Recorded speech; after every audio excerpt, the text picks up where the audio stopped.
Hello everyone, welcome back to our channel. ఈరోజు మనమైతే పితికిపప్పు పాయసం చేసుకుందాం.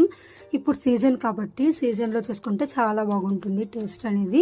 చూడండి, వీడియోలో చూపిస్తున్న విధంగా నేతగా ఉన్నటువంటి పితికిపప్పును అయితే మనం తీసేసుకోవాలి.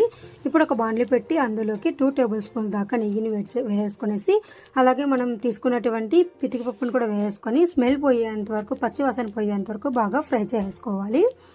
ఇప్పుడు అది ఫ్రై అయిన తర్వాత ఒక బౌల్ పెట్టేసుకునేసి అందులోకి 1 కప్పు దాకా చిక్కటి పాలను తీసేసుకునేసి ఇప్పుడు అది బాగా ఉడికేంత వరకు మనం మిక్సీ జార్ తీసేసుకునేసి కొంచెం పచ్చి కొబ్బరి అలాగే ఒక 10-15 గోడంబిని కూడా తీసేసుకునేసి కొద్దిగా వాటర్ వేసుకొని స్మూత్ పేస్ట్ లాగా వేసుకొని పక్కన పెట్టేసుకోవాలి. ఇప్పుడు చూడండి, మిల్క్ బాగా ఉడుకుతూ ఉన్నాయి.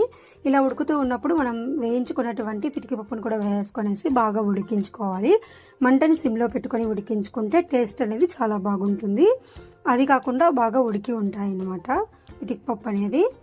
చూడండి, ఇప్పుడు మనం అలా అయిన తర్వాత, ఉడికిన తర్వాత మనం ఆల్రెడీ పేస్ట్ చేసుకున్నటువంటి పేస్ట్ ఉంటుంది కదా, అది కూడా వేసుకొనేసి బాగా మిక్స్ చేసుకోవాలి. ఇది సిమ్లో పెట్టుకొని ఒక 2 పొంగులు వచ్చేంత వరకు బాగా ఉడికించుకోవాలి. టేస్ట్ అయితే నెక్స్ట్ లెవెల్లో ఉంటుందండి పితికిపప్పు.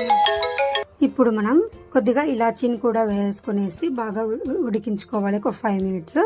ఇప్పుడు స్టవ్ ఆఫ్ చేసేసి మనం బెల్లంని కూడా యాడ్ చేసుకునేసి 1 కప్పు మూత పెట్టేసుకునేసి పక్కన పెట్టేసుకోవాలి ఒక 5 మినిట్స్. బాగా కలిపిన తర్వాత 5 మినిట్స్ తర్వాత చూస్తే మన పాయసం అనేది ఇలా ఉంటుంది. కలర్ కూడా చేంజ్ అయి ఉంటుంది. టేస్ట్ అయితే ఎంత బాగుందంటే అంత బాగుంటుంది. తప్పకుండా ట్రై చేసేయండి. ఇప్పుడు